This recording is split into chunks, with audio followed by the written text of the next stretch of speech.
Dalam dunia bisnis, istilah lisensi memang sudah sering kita dengar, baik itu bisnis dalam bentuk penjualan barang maupun penawaran suatu jasa. Pemberian lisensi begitu penting. Kenapa bisa begitu? Penting ada lisensi dalam dunia bisnis. Secara sederhana, lisensi bisa melindungi bisnis yang Anda jalankan. Nah, agar Anda juga akan semakin paham apa itu lisensi, sebelum masuk ke dalam pembahasan lebih dalam, tentunya hal pertama yang akan kita bahas adalah pengertian lisensi. Lisensi merupakan pemberian izin untuk melakukan proses produksi, baik itu dalam bentuk produk barang maupun dalam bentuk jasa, di mana produk barang atau jasa tersebut sebelumnya telah dipatenkan oleh penciptanya pertama kali. Selain itu, kerap kali lisensi juga disebut sebagai pemberian izin terhadap kekayaan intelektual, di mana nantinya pemberi lisensi akan memberikan sebuah izin kepada penerima agar bisa memanfaatkan untuk keperluan produksi atau jasa. Beberapa peraturan perundang-undangan yang mengatur lisensi di Indonesia, antara lain Undang-Undang Nomor 20 Tahun 2016 tentang merek dan indikasi geografis. Pasal 40 menyatakan bahwa pemilik merek berhak memberikan lisensi kepada pihak lain dengan perjanjian tertulis. Pasal 41 mengatur bahwa perjanjian lisensi harus didaftarkan ke Direktorat Jenderal Kekayaan Intelektual untuk memiliki kekuatan hukum. Kemudian Undang-Undang Nomor 13 Tahun 2016 tentang paten. Pasal 76 mengatur bahwa pemegang paten dapat memberikan lisensi kepada pihak lain melalui perjanjian tertulis. Jenis-jenis lisensi. Yang pertama, lisensi HKI, hak atas kekayaan intelektual. Salah satu jenis lisensi yaitu hak atas intelektual, misalnya perangkat lunak komputer. Pemilik lisensi memberikan hak kepada pengguna untuk memakai dan menyalin sebuah perangkat lunak yang memiliki hak paten ke dalam sebuah lisensi.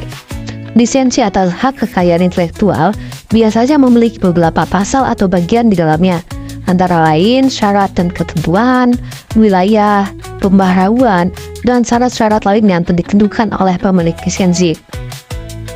Yang kedua, lisensi massal. Lisensi massal perangkat lunak adalah lisensi dari pemilik ke perorangan untuk menggunakan sebuah perangkat lunak dalam satu komputer.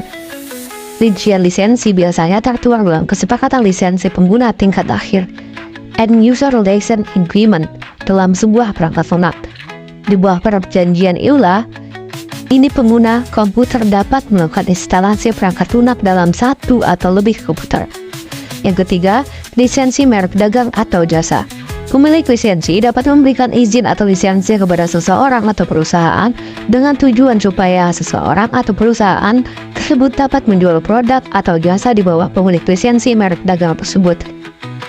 Yang keempat, lisensi hasil karya seni dan karakter. Pemilik lisensi dapat memberikan izin kepada seseorang atau perusahaan sehingga dapat menyalin dan menjual hak cipta yang mengandung material, seni, dan karakter. Yang kelima, lisensi bidang pendidikan. Umumnya, lisensi pada bidang pendidikan berbentuk gelar akademis. Sebuah perguruan tinggi atau universitas sebagai memiliki lisensi dapat memberikan gelar kepada seseorang untuk menggunakan gelar akademisnya setelah menimba ilmu dalam kurun waktu tertentu di perguruan tinggi atau universitas tersebut. Kelebihan dan kekurangan lisensi. Kelebihan yang pertama, penerima lisensi dapat menggunakan merek dagang secara legal. Pemberi lisensi akan mendapatkan royalti yang jumlahnya sudah ditentukan oleh kedua belah pihak. Pemberi lisensi tidak perlu mengeluarkan biaya untuk mengkomersilkan produknya. Penerima lisensi akan mendapatkan kepercayaan dari konsumen, terutama jika merek yang dipakai sudah terkena dalam reputasi baik.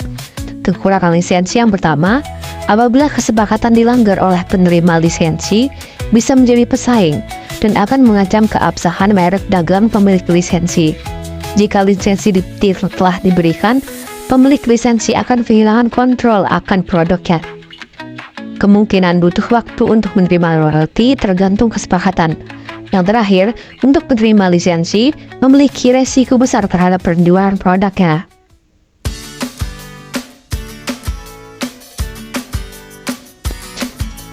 Waralaba. Waralaba atau franchise sebetulnya adalah diambil dari bahasa Prancis kuno yang berarti bebas. Franchise ini merupakan suatu metode untuk melakukan bisnis, yaitu suatu metode untuk memasarkan produk atau jasa ke masyarakat.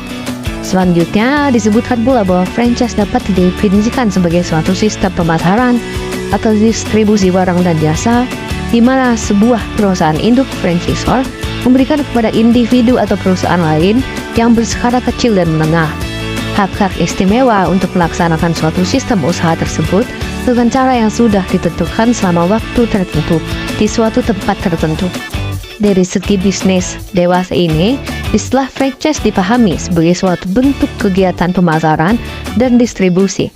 Di dalamnya, sebuah perusahaan besar memberikan hak dan privilege untuk menjalankan bisnis secara tertentu dalam waktu dan tempat tertentu kepada individu.